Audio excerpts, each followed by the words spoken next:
Bonjour et bienvenue chers Alphamers dans cette vidéo où l'on va pouvoir discuter du standard PTES pour Penetration Testing Execution Standard. Donc le Penetration Testing Execution Standard est un standard créé afin de proposer aux entreprises et aux équipes de pentest une trame commune et un cadre, donc scope, pour l'exécution d'un pentest, qui a été créé donc en 2009, ainsi qu'une version 2, si je me rappelle bien, qui est toujours en rédaction.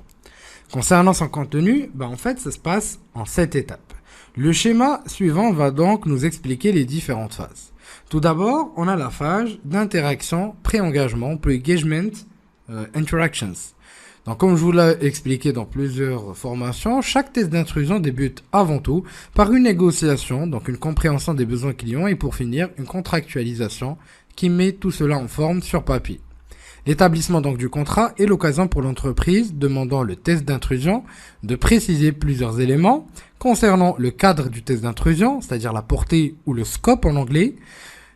Et donc en termes de jours aussi, on doit préciser combien de temps cela ou combien de temps va nous suffire en jours, semaines, mois, ainsi de suite.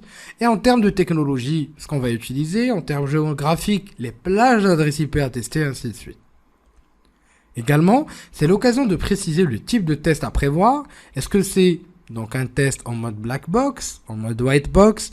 Est-ce qu'on va effectuer des attaques par déni de service ou est-ce qu'on va tout simplement essayer de pouvoir approcher et d'exploiter des vulnérabilités afin de trouver des documents sensibles en ayant bien sûr le droit de les télécharger ou les récupérer et visualiser leur contenu.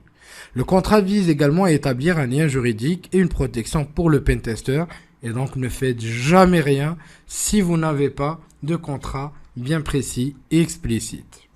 Ensuite, on a la phase d'intelligence gathering. Donc c'est la seconde étape et tout simplement elle va nous permettre de comprendre donc tout simplement ou d'effectuer donc une collecte d'informations, donc ce qu'on peut aussi appeler de l'information gathering ou intelligence gathering.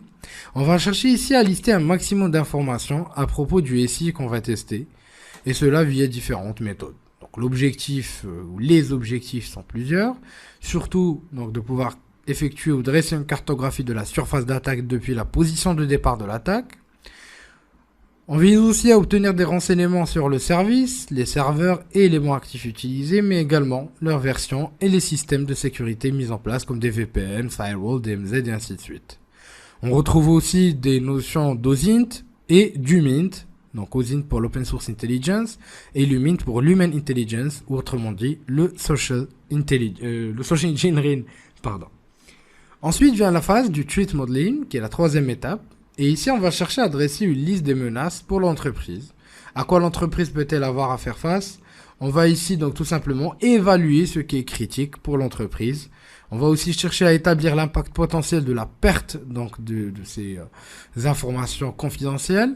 Mais aussi, on peut passer par une phase d'analyse en termes de sécurité donc des entreprises concurrentes. Ont-elles été compromises récemment? Quel est l'impact de l'attaque? On va essayer aussi d'effectuer une analyse du process de l'entreprise et de ses actifs humains, et ainsi de suite, etc., etc. Par la suite vient la phase de l'analyse de vulnérabilité, où donc tout simplement ici, on va se servir des informations collectées précédemment pour analyser les systèmes, donc le personnel et les processus donc en place, afin de pouvoir rechercher des failles de sécurité et des vulnérabilités, je dis bien exploitables. Parce qu'une vulnérabilité qui est là ne veut pas dire forcément qu'elle est exploitable.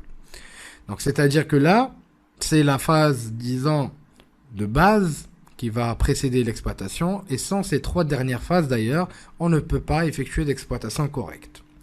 Donc, on va aussi essayer de construire ce qu'on va appeler un arbre d'attaque, c'est-à-dire une suite d'attaques pouvant amener à la découverte d'autres vulnérabilités au niveau du SI, cible. Donc cette phase va passer systématiquement par de la recherche sur des bases d'exploits publics, la vérification de patchs ou encore l'utilisation d'outils de scan. Ensuite, on retrouve la phase d'exploitation. Donc dans cette phase, c'est souvent la plus attendue, celle où on va pouvoir avoir la plus grosse montée d'adrénaline et c'est le moment de passer donc à l'attaque. Ici, on va chercher à tester les vulnérabilités trouvées dans la phase précédente et avancer dans l'intrusion du SI. On va également chercher à tester les barrières et systèmes de sécurité mis en place et s'en suivra un procédé de validation des vulnérabilités potentielles trouvées. Il est ici important de trouver donc des moyens d'exploiter les vulnérabilités et également les différents systèmes de sécurité mis en place. Mais attention, il faudra toujours rester dans le scope donc établi dans le contrat de pre-engagement.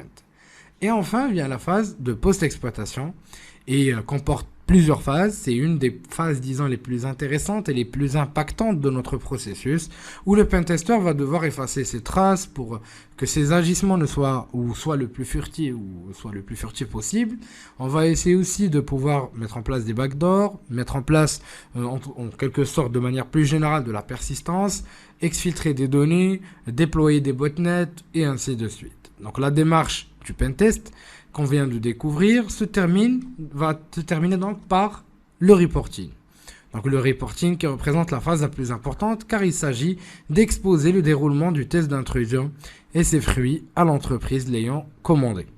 Donc le reporting va être à la fois technique et non technique. C'est pour ça que je vous ai dit de faire très attention, de prendre des screenshots au niveau de chaque phase, mais aussi de garder en tête une structure claire, simple et qui va refléter la qualité de votre travail. Parce que, en fait, tout simplement, votre niveau hiérarchique, enfin la personne qui est au-dessus de vous, n'est pas forcément technique. Donc vous êtes obligé de pouvoir faciliter la tâche au maximum à cette personne et expliciter les étapes que vous avez fait et votre veille surtout de la manière la plus simple possible. Ce que vous allez aussi essayer de faire, mais c'est pas toujours vrai comme approche, c'est de pouvoir aussi rester une roadmap de remédiation, mais enfin de contre-mesures si vous préférez aussi, mais vous n'allez pas trouver ça au niveau de tous les pentests forcément, mais les entreprises sont de plus en plus orientées vers cette approche-là. Je vous dis merci de votre confiance et à la prochaine vidéo sur Alpha.